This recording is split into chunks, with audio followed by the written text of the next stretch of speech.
Olá, gente. Eu sou a Lúcia Lima. Esse é mais um vídeo do nosso canal. Se você gostou, inscreva-se, curta e compartilhe.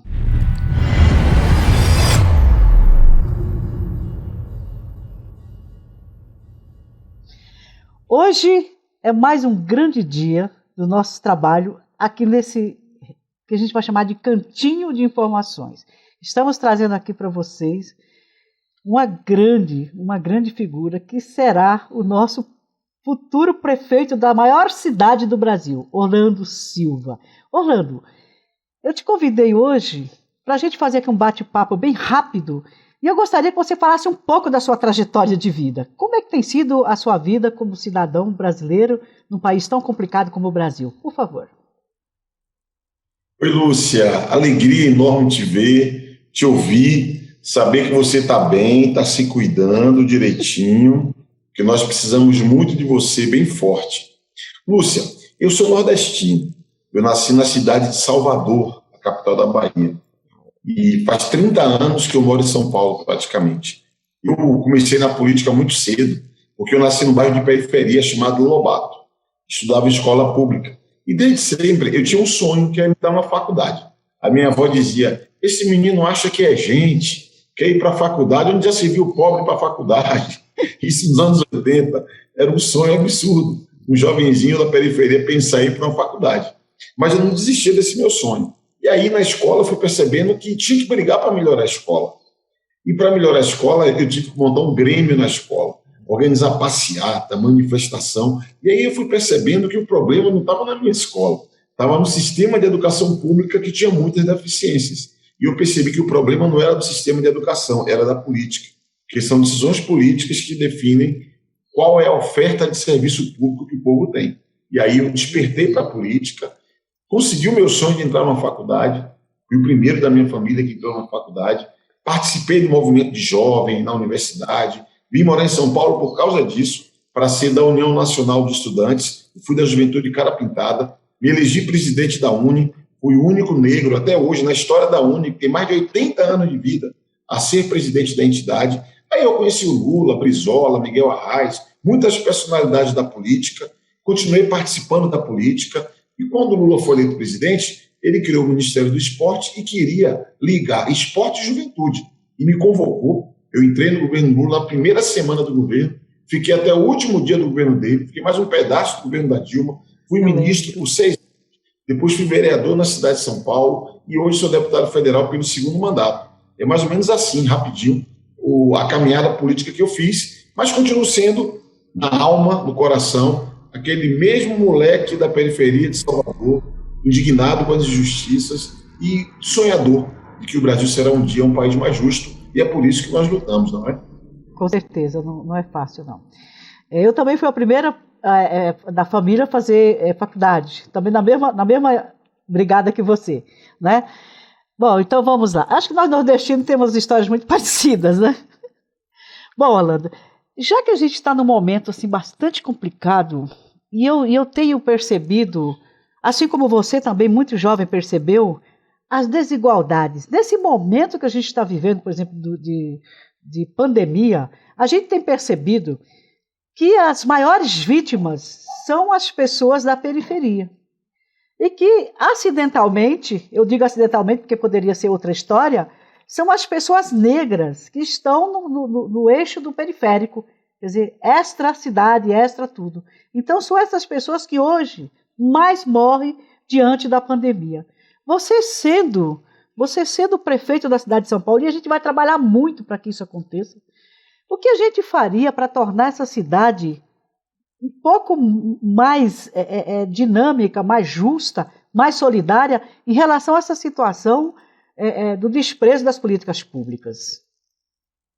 Olha, Lúcia, eu, como te disse, eu vim da periferia e tive o privilégio, digamos assim, de, pela escola, conhecer o mundo, ver outras possibilidades. Mas eu sei da vida do nosso povo, não é de ouvir dizer, nem de ler na estatística. Eu sei o que é enchente, o que é desemprego, o que é escola pública, o que é UBS, o único lugar para você ser atendido, o que é ficar no ponto de ônibus esperando vários ônibus passarem até para um que você consegue entrar. Isso acaba me dando um olhar sobre a necessidade de políticas públicas serem focadas em quem mais precisa. É o que eu tenho dito. Eu quero ser prefeito de São Paulo para que o governo priorize primeiro quem mais precisa. É o povo que está na periferia, que está na borda da cidade, que fica mó tempão no transporte para ter a possibilidade de trabalhar. É o povo que não tem um hospital de média complexidade perto para poder ser atendido. O povo que fica na fila meses para conseguir um exame de imagem, meses para conseguir uma consulta com um especialista, fica às vezes anos para conseguir uma vaga numa creche. Então o governo tem que estar priorizando esse povo aí, esse povo. Isso vai ser a marca do nosso projeto na cidade de São Paulo, um projeto popular. E eu, por ser negro, eu tenho também a responsabilidade de impregnar esse projeto de combate ao racismo. E o combate ao racismo não é uma política, não é uma ação, tem que atravessar o governo. Na educação, você tem que garantir a história da África, a cultura afro-brasileira. São duas leis que são exatamente cumpridas, bem cumpridas. Você tem que investir no problema da moradia, porque quem mais sofre com falta de moradia é a população negra. Você tem que mexer em problemas estruturais, que a abolição foi feita, os negros saíram da senzala e foram para as favelas. Nós temos que romper com esse ciclo. E um projeto popular para a cidade tem que ter como missão combater as desigualdades e combater o racismo. Orlando, São Paulo hoje é a cidade que apresenta a maior arrecadação no Brasil. E mesmo assim, ela se apresenta como uma cidade desigual, injusta e desumana. O que fazer para mudar esse paradigma? Veja, tem temas que não são só da cidade de São Paulo. Como você falou, né? São Paulo é uma cidade muito rica. Se São Paulo fosse um país, se a cidade de São Paulo fosse um país, seria a 40ª economia do mundo. São Paulo é uma das 10 cidades que mais produz riqueza. A cidade de São Paulo tem 2/3 das empresas multinacionais que atuam no Brasil. Ou seja, São Paulo é uma potência. O orçamento de São Paulo é quase 70 bilhões de reais. Verdade. Então, nós temos muita riqueza? Temos. Agora, quem produz essa riqueza? Os trabalhadores.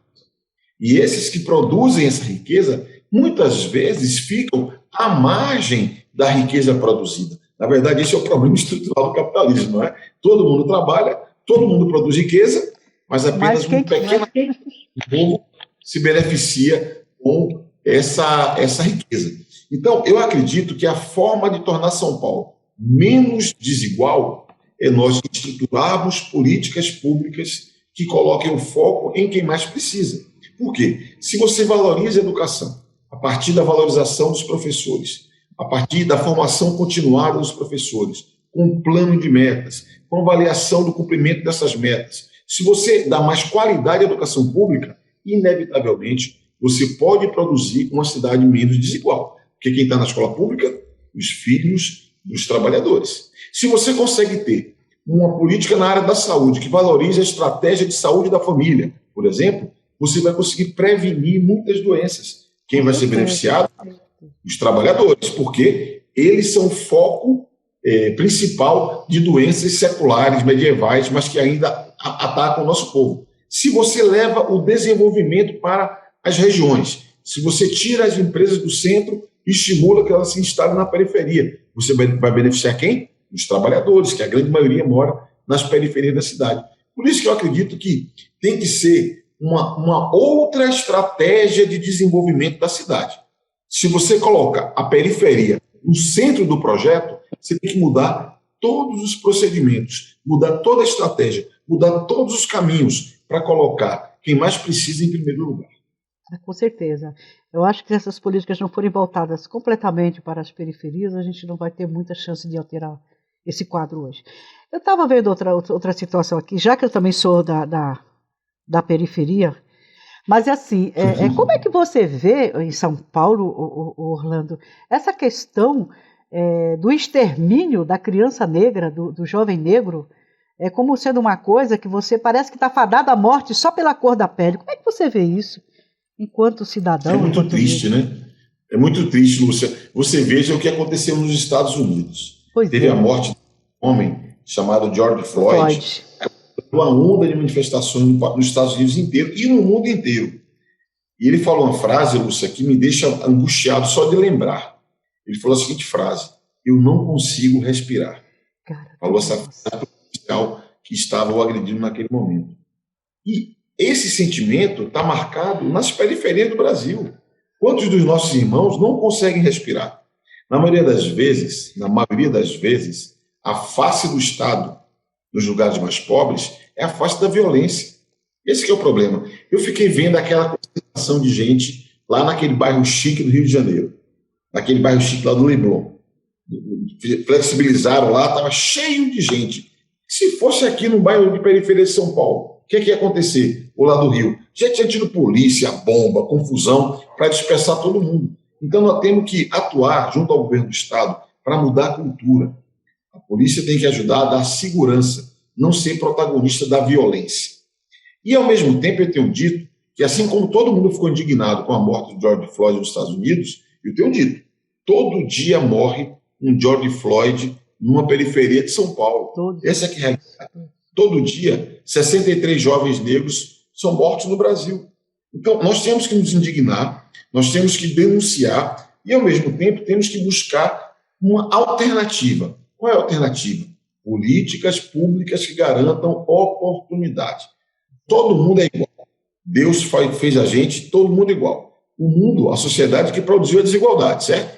Então a gente tem que batalhar para que o Estado, seja ele federal, estadual, municipal, o poder público ofereça oportunidades. O lugar central, primeiro, educação. Educação de qualidade, que é a chance de tudo. Você, Lúcia, eu tenho certeza que você transformou a sua vida pela educação. Você foi a primeira da sua família que entrou na faculdade. Isso abriu outros horizontes para ti. Então, nós queremos que todos tenham oportunidade, porque todos somos capazes. Não é a cor da pele que define a sua capacidade. Não é se você é homem ou mulher. Por que mulher ganha menos do que homem fazendo o mesmo serviço? Não é justo isso. É preconceito. Por que o negro ganha menos do que o branco fazendo o mesmo serviço? Então, nós queremos uma sociedade em que a cor da pele, o gênero, não faça diferença, porque nós somos todos iguais, temos a mesma capacidade. O que nos faltam são as oportunidades. Exatamente. Por isso que a gente tem uma estratégia para garantir oportunidade para todos. Então, a nossa luta sempre foi no rumo da igualdade. Quando a gente fala que todos nós, o que precisamos é oportunidade, a gente está falando dentro do mais clássico, né, direito que tem o ser humano de ser igual. Tanto é que a desigualdade hoje, Orlando, ela surge exatamente quando alguém percebe que você vai ficar próximo do outro. Aí surge a desigualdade. O cara fala, peraí, eu não quero ficar perto de um negro, nem do nordestino, nem de um pobre, não é? Peraí, vou competir emprego com uma mulher? Não, a mulher é menor. Então, aí é que está. O homossexual, pelo amor de Deus, tem a mesma capacidade que qualquer um. Não tem nada a ver o gênero com a sua intelectualidade, com a sua capacidade de crescer, não é? O que a gente precisa dar para as pessoas, Orlando, é oportunidade. É o que a gente tem que trabalhar todos os dias, incessantemente. Bom, agora eu vou fazer mais uma pergunta, porque você vai ter que fazer umas 3 para mim, que eu sei. Então, mas uma é essa, eu tenho certeza que vivendo no Brasil você já passou por isso.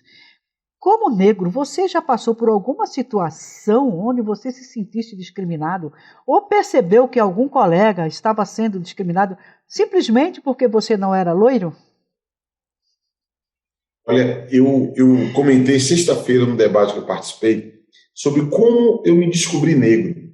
Como que eu descobri que eu era negro, que eu era diferente. Porque você nasce, você sabe.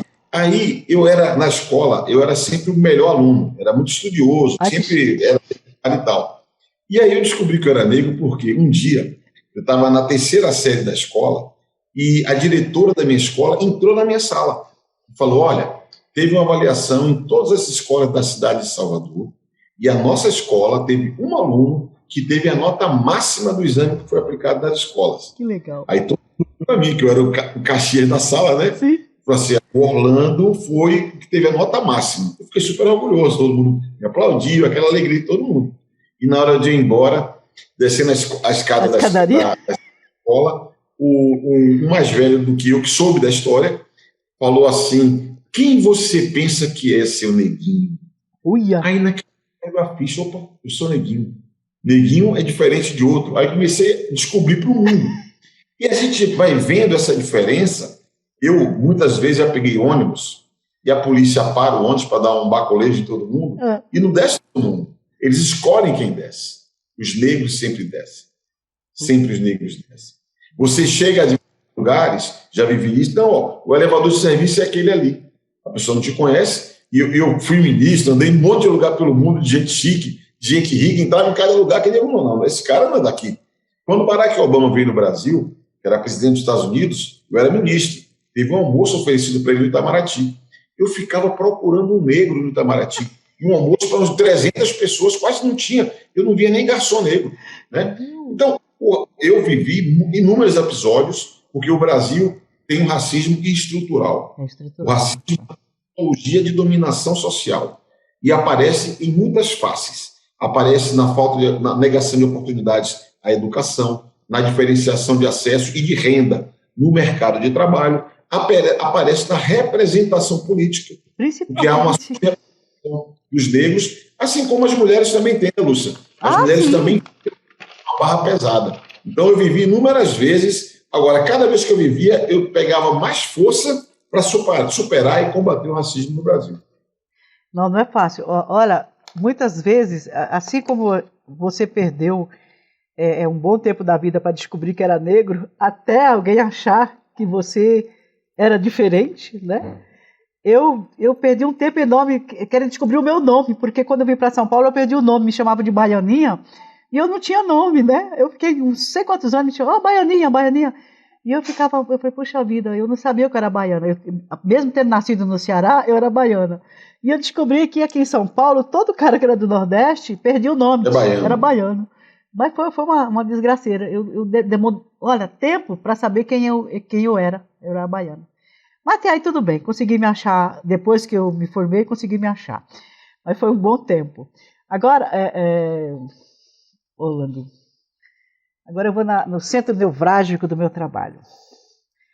Eu trabalhei vários anos na Casa Maria da Penha, aqui em São Paulo, com mulheres vítimas de violência. Você sabe dessa minha trajetória, que foi um tempo bastante duro, e foi onde eu aprendi que a dor é muito maior quando você está dentro de um quadrado, onde ninguém te socorre. É uma situação. O cárcere privado é um dos mais perversos que existe na situação da violência contra a mulher. E eu sempre tive um sonho. Se um dia eu fosse vereadora, que eu ia colocar esse sonho em prática. E esse sonho seria criar políticas públicas, Orlando, para estas mulheres. Me ajuda se você for prefeito um dia, e será. Essas mulheres precisam, Orlando, de uma política pública, de moradia, para que quando elas saíssem elas saem do cárcere privado, ficam num abrigo sigiloso, que o cara quer matá-la, ela fica 6 meses, depois ela volta para os braços do ofensor, porque as políticas públicas não dão continuidade para que essa mulher saia para uma outra vida. Então ela volta, o cara com muito mais raiva pelo tempo que ela ficou fora, ela volta para morrer. Então o que você acha, Orlando, de a gente implementar uma política pública onde essas mulheres tivessem, dentro dos programas de moradia, por exemplo, Minha Casa Minha Vida e outros tantos, um percentual obrigatório para toda mulher que saísse do abrigo sigiloso ter o seu canto com os seus filhos para morar. O que você acha disso? Olha, eu acho que isso deveria ser uma lei, não é nem uma cota, deveria ser garantido a todas as mulheres. Todas as mulheres em situação de violência doméstica deveriam ter assistência do Estado e garantia de acesso à sua moradia com seus filhos. Eu conheci uma experiência, você sabe que eu admiro muito a União Popular de Mulheres, a Casa da Mulher do Campo Limpo aqui, por exemplo, tem uma experiência incrível. E quando eu era vereador, eu visitei, eu não vou falar que é região, porque é uma casa discreta, que funciona num lugar protegido. Eu visitei uma unidade em que eles recebiam mulheres em situação de violência. As mulheres não tinham para onde ir. Não tinha um caminho para fazer depois, estava ali com seus filhos. Essas casas de apoio, de acolhimento, são fundamentais. Nós deveríamos estar dando até uma ideia, viu? Você está me dando somente uma ideia. Isso deveria ser um projeto de lei, porque as políticas de habitação popular deveriam garantir prioridade na fila a mulheres em situação de violência. Prioridade na fila, para que elas possam ter o direito a sobreviver, porque no limite o risco é até de vida. o direito de sobreviver dela e de cuidar dos seus filhos. Acho que nós aqui em São Paulo, governando São Paulo, temos que aplicar na prática essa experiência, fazer acontecer essa ideia que é absolutamente justa. Eu gostaria muito de ver isso em prática um dia, porque assim, muitas mulheres elas saem com risco eminente de morte. É risco eminente de morte. Então, o que você tem de fala é o seguinte, não, ela volta para o ofensor porque ela gosta de apanhar. Tem esse termo aí que é bastante cruel e não é verdadeiro. Sim. Ela volta porque ela não tem recurso, ela não tem emprego, né? Ela não tem a família que já abandonou. Nós temos que ter isso em forma de lei. É um grande projeto e a gente tem que colocar isso em prática um dia. Caso eu não esteja com vocês, vocês têm que fazer isso por mim, por favor, e por todas as mulheres. Com certeza, Lúcia. Bom, Orlando, aqui eu vou fazer acho que a última pergunta para você, que é também em relação às mulheres. Nós temos uma dificuldade imensa. Primeiro, porque a gente recebe bem menos que os homens quando trabalhamos. Segundo, a nossa carga horária é infinitamente superior, porque a gente tem jornada tripla, quádrupla e por aí afora. Mas a gente tem uma outra dificuldade, que ela é muito perversa, que é onde não ter como deixar os filhos na escola. Nós precisamos de escola em período integral, porque quando essa mulher vai trabalhar, ela nunca arruma um emprego, coitada, com 6 horas, 4 horas. A carga horária dela é sempre uma carga horária máxima de 8 horas. Então, ela precisa de uma escola onde ela consiga garantir os filhos por mais de 8 horas. Tem um período integral. Como é que você vê essa situação para ajudar de novo as mulheres que precisam trabalhar e não têm com quem deixar os filhos, garantindo essa escola? Olha, esse é um tema muito importante, Lúcia, porque como você bem disse, e não é a sua opinião nem a minha opinião, é estudos. O Instituto de Pesquisa Econômica Aplicada, o IPEA, que é um órgão que se dedica apenas a estudos econômicos e sociais, já demonstrou que uma mulher e um homem fazendo o mesmo serviço, a mulher recebe menos do que o homem. Isso não tem nenhuma explicação. Isso não tem nenhuma explicação que não seja discriminação. E o que é mais grave, como você bem falou, tem também a dupla jornada, né? Ela tem a jornada do trabalho, da firma, e chega em casa, tem a jornada de casa. Porque a coisa mais rara é o homem compartilhar com os deveres de casa. Ele se aproveita das coisas boas, trabalha pouco. Essa é a realidade. Nós temos que mudar a cultura. E o que é grave, agrava o problema das mulheres, é isso que você falou. Ela tem, além do tempo de serviço, tem o tempo do deslocamento para o serviço, para ir e para voltar, que é um tempo enorme. E as crianças, muitas vezes, o maiorzinho fica em casa cuidando do menorzinho. Ou deixa com a vizinha, ou deixa com a avó, quando tem o privilégio de ter uma avó morando perto, né? Escola integral é uma necessidade. Eu visitei a cidade de Sobral, que é a cidade do Ceará. Por que eu fui lá? Porque São Paulo, que é a cidade mais rica do Brasil, quando você vai ver a avaliação de São Paulo, o ranking dos municípios na educação, está lá em 1.500, entre 5.000 municípios. E Sobral está em primeiro lugar. Eu fui lá para entender como é que pode uma cidade do interior do Ceará ter uma educação que fica em primeiro lugar. E o que é que eu descobri lá? Eles gastam menos do que São Paulo. São Paulo tem 31% do orçamento para a educação, lá 27%. E com 27% do orçamento, às vezes, consegue pagar o 14º, até o 15º salário para os professores, porque ela tem um projeto claro da educação. Tem metas claras. Você tem lá, por exemplo, a alfabetização na idade certa. Até 8 anos, uma criança tem que saber ler e interpretar um texto. Parece uma coisa trivial, mas é fundamental, porque a leitura é que abre porta para outros conhecimentos. E lá em Sobral, o que eu vi é que eles estão no processo de expansão paulatina da educação integral. E tem um detalhe, você sabe que tem caído a taxa de natalidade no Brasil. Tem nascido o mesmo menino que nascia antes. Como caiu a taxa de natalidade, você vai tendo mais espaço nas escolas para ter educação integral. Então, Lúcia, nós podemos ter um plano de expansão da educação integral em São Paulo, que não será da noite para o dia, não será, porque não tem dinheiro nem estrutura para isso. Sim. Mas quando eu falei assim, cuidar primeiro de quem mais precisa, é nós mirarmos nos lugares onde a necessidade é maior e começar dessas escolas. É preciso começar a educação integral dos lugares onde tem gente mais carente, mais necessitado, e aos poucos ir expandindo para toda a rede. É fundamental para a mulher, é fundamental para a família, mas é fundamental também para a criança. A criança vai ter uma assistência um atendimento melhor na sua formação.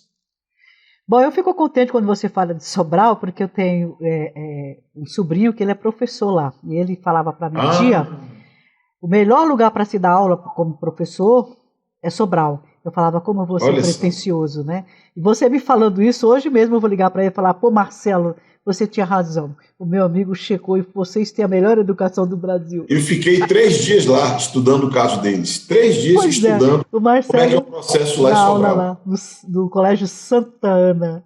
Muito bom, cara. Ele está lá há muitos anos.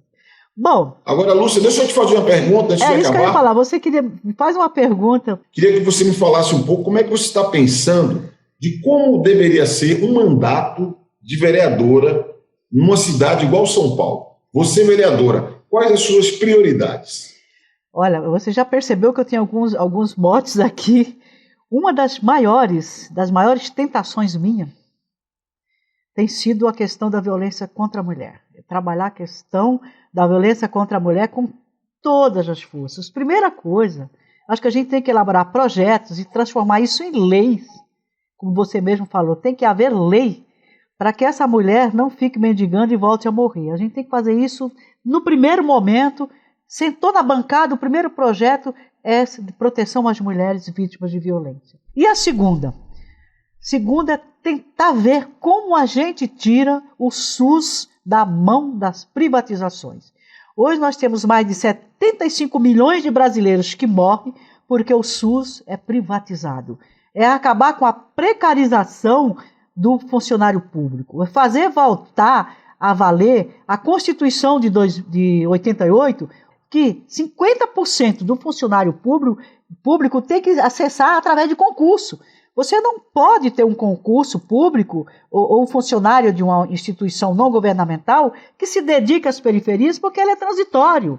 Nós precisamos de funcionários de carreira, sim, Rolando. A gente tem que fazer voltar da lei com todo vigor. E a lei dizendo que 50% dos funcionários públicos, principalmente educação e saúde, que são funcionários que necessitam de carreira, como os pesquisadores, professores, os educadores que têm que montar todo um projeto pedagógico, tem que ter realmente a garantia de ser funcionários públicos e não funcionários pressionados e transitórios. Precarização, não. Então, nós como os vereadores temos que brigar muito para voltar à questão da responsabilidade que era constitucional. Veja bem, eu não sou contra as irmandades, eu sou contra a precarização do funcionalismo. Isso a gente tem que batalhar com força, com muita força. E eu, como funcionária pública efetiva por 40 anos, eu sei o que é ter carreira e o que é não ter, como contar que o dia seguinte você é funcionário daquela instituição. Haja visto hoje, quem está segurando realmente a saúde são os poucos funcionários públicos que estão morrendo na frente da batalha aí, por conta de saber que eles, sendo funcionário público, eles têm a responsabilidade. O outro sabe que vai ser demitido, ele vai embora. Eu não vou morrer, eu vou embora. Não há responsabilidade.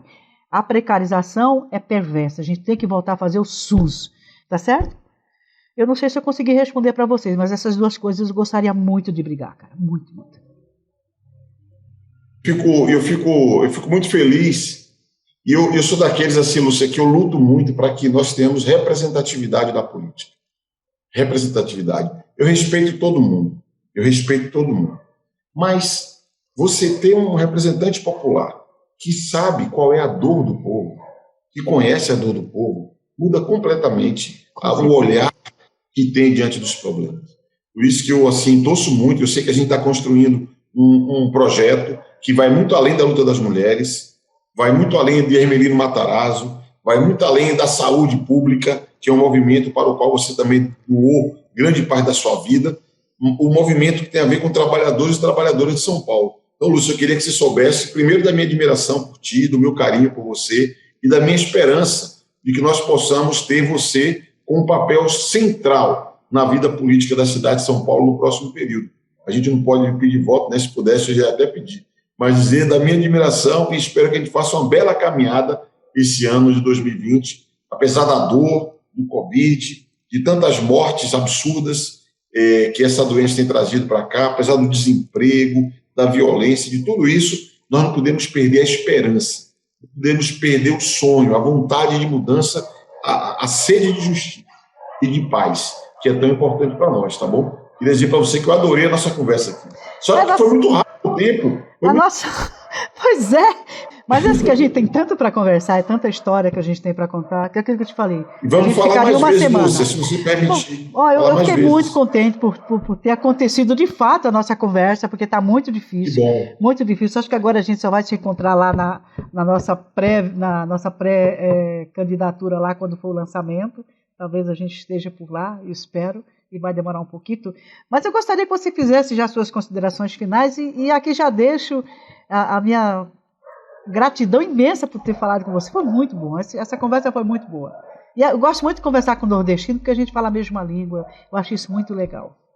Não preciso rebutar. As minhas considerações finais é que nós temos que iniciar logo uma outra conversa. Eu acho que é muito longe a conversão eleitoral. Vamos ver se a gente consegue combinar um dia que você possa, um horário que você possa, para a gente retomar essa conversa e continuar falando. Eu quero ouvir das suas ideias para a cidade de São Paulo, tá bom? Como falava meu pai, né? Para todo mundo que acompanha essa conversa aqui. Meu pai falava assim, vamos continuar essa prosa aí, menino. Depois a gente vai proseando. Bom, foi muito bom. Eu fiquei realmente muito contente, muito feliz, foi muito produtivo. Eu acho que as pessoas vão gostar da nossa conversa, principalmente porque nossas propostas são as melhores, né? Não há coisa melhor do que socialista com socialista. Eu acho que isso é o que vai mudar o mundo. E é essa raiva que as pessoas têm da gente, né? Mas vamos tocar isso daí. Bom, Orlando, obrigada mais uma vez. E aqui eu vou pedir para as pessoas que nos assistem não deixar de ir até o Instagram, o YouTube, e nos acompanhe, porque a gente tem muita conversa por aí registrada para estar passando para o pessoal. Obrigada mais uma vez, uma boa tarde, e continua a sua correria que eu vou continuar a minha. Boa tarde. Valeu, Lúcia. Tchau, beijo. Tchau, pessoal. Obrigado.